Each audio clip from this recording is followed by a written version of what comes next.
एक गांव में रामू नाम का एक किसान रहता था।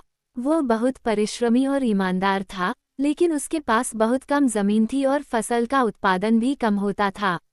रामू अपनी पत्नी और 2 बच्चों के साथ बड़ी मुश्किल से गुजारा करता था।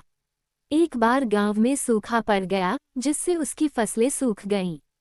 घर में खाने के लाले पड़ गए, लेकिन रामू ने हार नहीं मानी। उसने सोचा कि कहीं से कुछ पैसे उधार लेकर एक नया व्यापार शुरू किया जाए।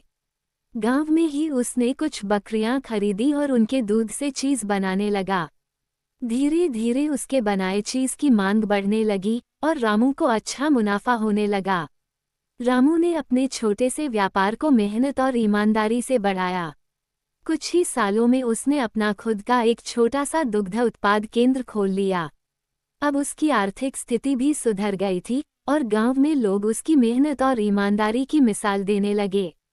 एक दिन गांव के मुखिया ने रामू से पूछा कि इतनी विपरीत परिस्थितियों में उसने हार क्यों नहीं मानी।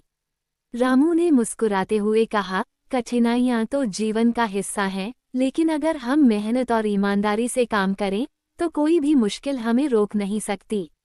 रामू की यह कहानी गांव में हर किसी के लिए प्रेरणा बन गई। रामू की मेहनत और संघर्ष ने ये सिखाया कि सफलता का असली रास्ता मेहनत, धैर्य और ईमानदारी से ही गुजरता है।